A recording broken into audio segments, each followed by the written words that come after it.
আপাতত তিলজলায় বুলডোজার দিয়ে বাড়ি ভাঙার ক্ষেত্রে স্থিতাবস্থা বজায় রাখার নির্দেশ দিয়েছে কলকাতা হাইকোর্ট। আদালতের তরফে জানিয়ে দেওয়া হয়েছে, যে অংশ ভাঙা হয়েছে সেটির অবস্থা যদি বিপজ্জনক হয় সেক্ষেত্রে বাড়ির মালিকের সঙ্গে আলোচনা করে ভাঙতে পারবে পৌরসভা। তবে আইন মেনে সব পদক্ষেপ গ্রহণ করতে হবে পুলিশ ও পৌরসভাকে। তিলজলা একটি অগ্নিকাণ্ডের ঘটনা, সেখানে মৃত্যু হয় বেশ কয়েকজন মানুষের, তার পাশাপাশি আহত হন বেশ কয়েকজন। তারপরেই মুখ্যমন্ত্রী সরাসরি নির্দেশিকা দেন যে সমস্ত জায়গায় অবৈধ নির্মাণ রয়েছে সেগুলিকে ভেঙে ফেলতে হবে। তার পরপরই আমরা দেখতে পাই তিলজলার এই জায়গায় বুলডোজার নিয়ে এসে একেবারে অবৈধ নির্মাণ ভাঙার কাজ শুরু হয়। তার দুদিন পরে আজকে কিছুক্ষণ আগেই কলকাতা হাইকোর্ট থেকে এই যে নির্মাণ কাজ ভাঙার কাজ চলছিল সেটার ওপরে স্থগিতাদেশ দেওয়া হয়েছে এবং তারপর থেকে আমরা দেখলাম যে কলকাতা পৌরসভার আধিকারিকরা এবং পুলিশের তরফে এসে এখানে কাজ বন্ধ করে দেওয়া হয়। বিচারপতি রাজা বসু চৌধুরী জানান, তিলজলার বহুতল ভাঙার ওপর আপাতত অন্তর্বর্তী স্থগিতাদেশ থাকবে। ওই ঠিকানায় কোনো ব্যবসা এখন করা যাবে না, কেউ সেখানে থাকতেও পারবেন না, সেখানকার কোনো বাসিন্দা পুনর্বাসন এখন পাবেন না, এমনকি ভাঙা অংশ মেরামতও করা যাবে না।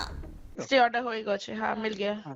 এখানে কাজ করছিলাম স্যার, এখন কাজ বন্ধ আছে, ভাঙাভুঙি এখন বন্ধ আছে। সকাল থেকে ভাঙাভুঙি হলো, এখন কাজ বন্ধ করে রেখেছে। জুমার নামাজের পরে এখন কি ডিসাইড হয় দেখা যায়। আপাতত আমাদের পারমিশন হলে আমরা পারমিশন হলে কাজটা করতে পারবো, এখন আমাদের পারমিশন নেই। তিলজলার অগ্নিকাণ্ডের ঘটনা ঘটা বহুতলের পাশের আরও একটি বহুতলও ভাঙার কাজ চলছে, তবে সেটির মালিকও আদালতের দ্বারস্থ হয়েছে। যদিও শেষ পাওয়া খবর অনুযায়ী সেখানে এখনো বাড়ি ভাঙার ক্ষেত্রে কোনো স্থগিতাদেশ দেয়নি আদালত। বার হয়নি দাদা, হাইকোর্টের অর্ডার পেন্ডিং আছে, সেই রকম অনুযায়ী স্যাররা এখানে যেরকম আমাদের সবাই সাপোর্ট করছে, আমরা ওয়েট করছি অর্ডারের। এটা আমার ঠিকভাবে জানা নেই, আমার যেটা আমি শুনেছি ওটাই বললাম আপনাকে। অ্যাকচুয়াল কি হয়েছে আমি জানা নেই। এইখানে যে এতগুলো মানুষ ঘর ছাড়া হলেন, তারা এখন কোথায় আছেন বা কিভাবে আছেন আপনারা কি জানেন? আমরা তো সেই সময় ছিলাম না যখন এখান থেকে ওরা বাইরে গেছে। আছে এবারে কোথায় আছে এটা তো আমাদের দেখতে হবে, প্রশাসনকে দেখতে হবে যেন ওরা ঘর ছাড়া না হয়। তিলজলার বেআইনি নির্মাণ ভাঙার কাজকে সমর্থন জানিয়েছেন ভাঙড়ের বিধায়ক নওশাদ সিদ্দিকী। তবে তিনি জানিয়েছেন বেআইনি নির্মাণ ভাঙার ক্ষেত্রে যেন বাড়ির বাসিন্দাদের যথেষ্ট সময় দেওয়া হয়। দেখুন, আমি অবৈধ যেগুলো আবাসন হয়েছে তা সেইগুলোর বিরুদ্ধে আমি কোনো দিনই আমি অবৈধ কাজের পক্ষে নয়, কিন্তু তার একটা নির্দিষ্ট সময় দেওয়া দরকার, তাদের নোটিশ পাঠানো দরকার। হঠাৎ করে বুলডোজার দিয়ে গেল, তাদেরও তো একটা, যারা ওই অবৈধ আবাসনের মধ্যে ঢুকেছে তারা দেখেন পয়সা করে দিয়ে গিয়েছে, এবার সে অবৈধ আবাসন করার সুযোগ কী করে পেল, এক নম্বর কথা।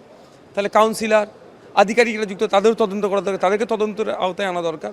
সুতরাং আমি আমার একদম স্পষ্ট অবস্থান, অবৈধ আবাসন বিশেষ করে আমাদের ওয়েটল্যান্ড, ভাঙড়ে ওয়েটল্যান্ড বুঝিয়ে যে আবাসনগুলো তৈরি হচ্ছে সেগুলোকে ডেমোলিশ করার আমি পক্ষে, কিন্তু নির্দিষ্ট একটা টাইম দেওয়া দরকার।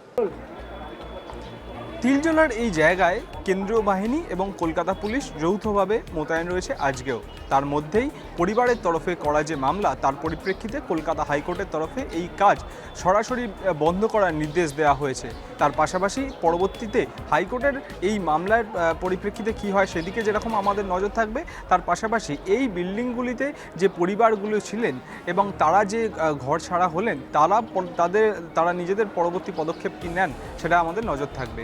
ক্যামেরায় দেবরাজ দত্তের সঙ্গে অভ্রদীপ দাসের রিপোর্ট, কেটিভি বাংলা,